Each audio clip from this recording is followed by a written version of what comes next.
Hey, it's Ryan Reynolds here from Mint Mobile. Now, I was looking for fun ways to tell you that Mint's offer of unlimited premium wireless for $15 a month is back.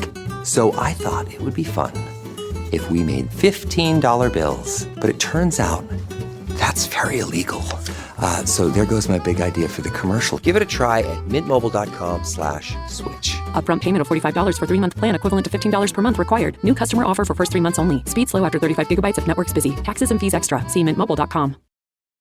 This episode is brought to you by LifeLock. When you visit the doctor, you probably hand over your insurance, your ID, and contact details. It's just one of the many places that has your personal info. And if any of them accidentally expose it, you could be at risk for identity theft. LifeLock monitors millions of data points a second. If you become a victim, they'll fix it, guaranteed, or your money back. Save up to 40% your first year at LifeLock.com/podcast. Terms apply.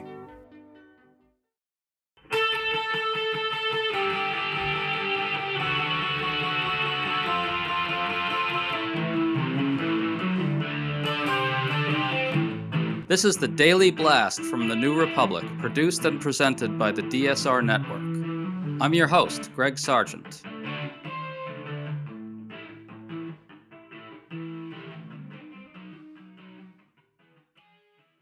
Serious questions are mounting about President Donald Trump's decision to bomb a small boat in the Caribbean Sea, killing all 11 people on board. The administration says these were drug cartel members transporting drugs that posed a threat to the United States, but many legal experts have concluded the bombing might have been illegal or possibly a war crime. And this saga is getting darker. Senator Tim Kaine and 24 other Democratic senators just released a bombshell of a letter laying out sharply drawn questions about the situation for the administration, and we're told that Kaine reached out to Republicans to get their signatures on the letter, but none would, which is appalling. New information has also come out about the strike that makes it all look even worse. We're unraveling all this with Scott Anderson, a senior editor at Lawfare and author of a great new piece analyzing the legality of the strike. Scott, thanks for coming on. Thank you for having me. So here's where we are. On September 2nd, Trump announced that he'd ordered the sinking of this boat, supposedly carrying what they call narco-terrorists, all linked to Tren de Aragua, which the administration has designated a terrorist organization. Congress has not authorized this. The only legal authority the administration seems to be claiming is inherent constitutional power as commander-in-chief. Scott, can you sum up what we know about the facts here? Yeah, absolutely. What we're aware of is that on September 2nd, the United States, through what appears to be by some reporting a drone strike, although we're not 100%, I don't think I've seen that officially confirmed anywhere, targeted a small boat with 11 people on board that the administration has described as positively identified. That's the language they use, members of Tren de Aragua, killing all 11 members. The boat was initially said at various points to be headed to the United States. There was some flip-flopping on that by Secretary of State Marco Rubio, who suggested at one point it might head to the United States, then wasn't so sure about it. There have been conflicting accounts since then with people who've analyzed the type of boat, the amount of fuel it holds, the direction it was headed in, subsequent reporting suggesting that, in fact, it wasn't clearly headed to the United States, or perhaps that it had even turned around after detecting it was being surveilled by U.S. military aircraft of some sort. We saw President Trump parrot what looks to be a fair amount of more formal Defense Department information, judging for some of the vernacular and acronyms used on his Truth Social platform, saying essentially positively identified 11 members of TDA were killed, used lethal force, no service members or U.S. people killed on ground, which doesn't really apply here because it obviously wasn't on the ground, but making the point that this was in fact a deliberate use of lethal force at his direction, and attaching a video which one can watch with about a 30-second clip of the attack taking place. So let's talk about the legal justification. The administration released a document claiming this constitutional authority as commander-in-chief, but it seems to me the core point here is that presidents have often asserted this kind of Article 2 authority to do limited strikes, provided they don't rise up to the level of a major war or something. Many presidents have done this, Democrats and Republicans. But as you wrote in your piece, Trump here is vastly expanding this authority by using it to kill civilians, albeit ones convicted of crimes, correct? That's what it appears to be, certainly. The president has argued that these people, because they are engaged in narcotics trafficking and migrant trafficking, both of which the president has framed as a tax on the United States, that they are effectively engaged in hostilities against the United States the same way Al-Qaeda or a terrorist group or some other entity might be in using more conventional violence.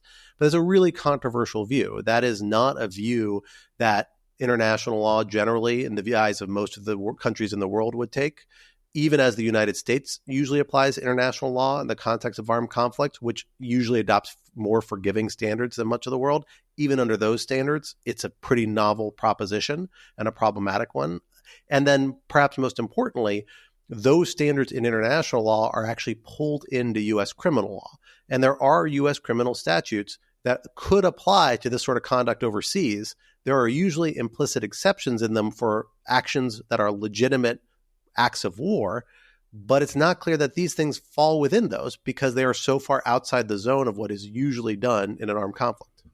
Trump is essentially claiming the authority to redefine drug traffickers and traffickers of migrants as war combatants, and then saying he has the Article 2 constitutional authority to order them killed as war combatants, correct? That is what it appears to be, yes. Well, the thing about that, though, is who decides whether the president has the power to redefine civilians as war combatants in that way? It's a hard question. If it depends on what the context is in which it's arising. And part of the issue with all of this is that these sorts of action by presidents very rarely get subjected to judicial review. That's why there's so much ambiguity and uncertainty about the limits of the president's authority, about the relative constitutional authority of president versus Congress in the use of military force. Courts have resisted intervening and weighing in on those questions, and not many people are usually in a circumstance to raise litigation and bring it to U.S. courts. So the president usually gets to operate on his understanding of the law, however favorable it may be to his position, until he runs up against one of those legal limits, and they don't come around very often. The essence of this is that Trump is vastly expanding his authority beyond what other presidents have done by claiming that he can simply redefine these civilians, albeit ones suspected of crimes, again, as war combatants and then kill them. That is, I think, a reasonable understanding of what's happening. I will say there is the alternate view, right? And I do think it's worth putting it out there. They will say this is what happened after 9/11. And that people made many of these same criticisms when the Bush administration, the Obama administration targeted terrorist groups. And there was a long period where a lot of people argued in good faith, hey, we don't think we should treat terrorist groups as if we're at war with them. That's criminal activity, even if it is violent.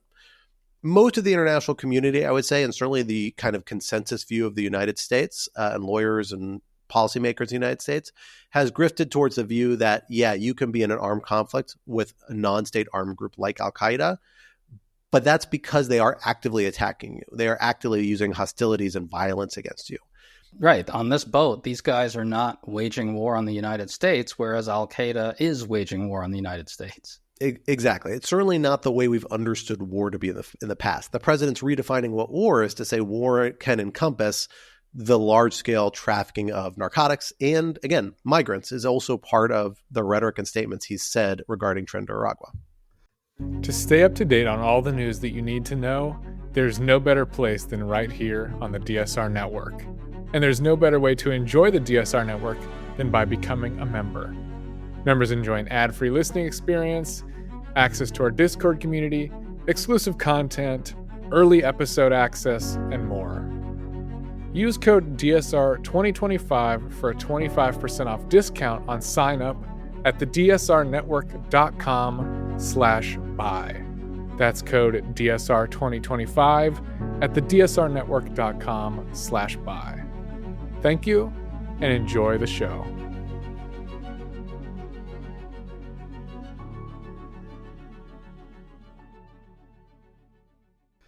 So Senator Tim Kaine and 24 Democrats released a letter to Trump asking pointed questions about the legality of the strike.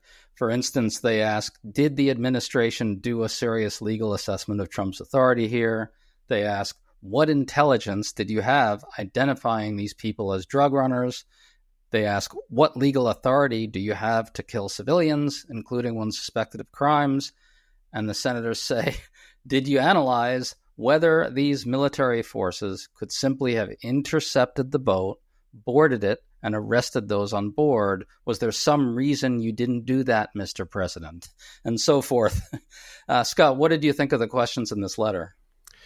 They're good questions, and they are very clearly targeted towards breaking down the legal argument that the Trump administration has put forward in support of this. They're poking at the weak points of it. That last point you make about the ability to intercept really goes to the heart of the matter. Under really most potentially applicable legal frameworks, whether it's international human rights law or the law of armed conflict, which depending on whether you see this as a war, different standards will apply. Under either one, if there was a realistic capability of simply intercepting or stopping this vessel without killing people on board, that is the route you should have taken. The only way it would be even remotely approachably acceptable to kill everyone on board when it's not strictly necessary to stop the transition of vessels if you treat each of them as if they are armed combatants, basically enemy soldiers in the field. And that is, again, a very, very, specific status that traditionally the U.S. military and the United States have only applied to clearly defined individuals and have worked really hard to separate those people from civilians, even civilians who are doing bad things or criminal things. Well, right. And here basic morality comes into play. Why not board the boat? This is something that is constantly done. It is a routine act by our military to interdict and board boats of this nature, arrest the people on board, collect them for questioning, which can actually be valuable. And instead, Trump just said, blow them up. It seems to me that as a moral question as well as a legal one, they really should explain why didn't they just board the damn thing and take the people on it if they found drugs on this boat and confirm that they were Tren de Aragua or drug smugglers, arrest them, right? Certainly there's an argument there. There's a lot of advantages you could gain from intelligence, from interrogating people. You could confirm they were TDA members doing it at the behest of the Maduro regime, if that is what's happening, as alleged. You would have a lot more information about what's actually happening. You sacrifice all of that when you use lethal force and you destroy the underlying property, as appears to have happened in this case. Well, a Senate staffer tells me that in regard to this letter, Senator Tim Kaine, who spearheaded it, reached out to a number of Republican senators in hopes that they would sign on and make the letter bipartisan, but that none of these Republicans would join. I find that just reprehensible. Do these Republican senators really not want answers to any of these questions? What's your takeaway from that, Scott? I'm a little surprised, to be honest, because there are a number of Republican senators that have taken pretty strong stances on particularly use of force issues, including in opposition to the Trump administration. We think back to resolutions that passed through the War Powers Resolution special procedures during the first Trump administration about Yemen and about Iran. A number of them had bipartisan support.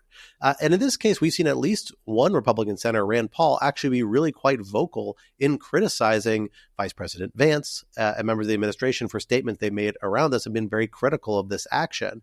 So I'm surprised at least he wasn't on board. Maybe he wasn't one of the Republican senators asked. But Senator Kaine has a long history of being very effective at working across the aisle with a number of other senators, Republican senators, who really care like he does about these use of force issues. And it's disappointing that he wasn't able to get any of them on board with this letter. And look, let's face it, these Republican senators just don't want their names on something that can be perceived as critical of Donald Trump. And they will just simply take their duty as senators to exercise oversight in these situations and just throw it out the window. That's a possibility. I hope not. And I'm hoping more questions are coming out through the back scenes. And that does happen in these cases. You know, you do have the offices of certain Republican senators that are much more willing to push back on the administration in quiet ways now than they are publicly. And it does happen. Maybe that is happening. But some additional questions do need to be asked and information needs to be garnered about this case because it's a very troubling case. Even though it's just one incident, so far freestanding, involving a relatively small number of people, although it certainly matters for the lives of those involved and their family members, it is still a big precedent and a really problematic one. And if Congress doesn't push back on this, it's going to create a hole that can only be opened broader and can lead to further derogation of congressional authority in favor of presidential authority. In fact, to underscore your point, they've all been saying, administration officials, Donald Trump, Marco Rubio, J.D. Vance, they've all been saying this is just the beginning. We're going to do this a lot more. So for Congress to just kind of go to sleep, or Republicans in Congress to just go to sleep, the majority just saying, go ahead and do whatever the hell you want, seems really, really not ideal. No, I mean, the main check, the thing to bear in mind about all of this is that the reason why courts have been so resistant to getting involved in checking the president's authority is because they usually look at the facts in front of them. And dating all the way back to Vietnam, they've said, well, we don't see any real signs that Congress is opposed to what's happening. And we're only going to intervene if we see really a conflict between the political branches. There, even the Roberts Court has said, there we actually think we want to intervene. And we even have people like Justice Kavanaugh, which before he ascended to the court said, in those situations, I think Congress wins 90% of the time. But Congress has to act to do that. And if you don't have Congress willing to enact limitations and express contrary views, then the courts aren't going to get involved and there isn't going to be a really substantive, meaningful check in the near term. Absolutely. So just to close this out, there's been another dark turn in this saga. The New York Times' Charlie Savage reports that the boat appears to have turned around before the attack started because the people on board saw a military aircraft coming. That's sourced to American officials briefed on the details.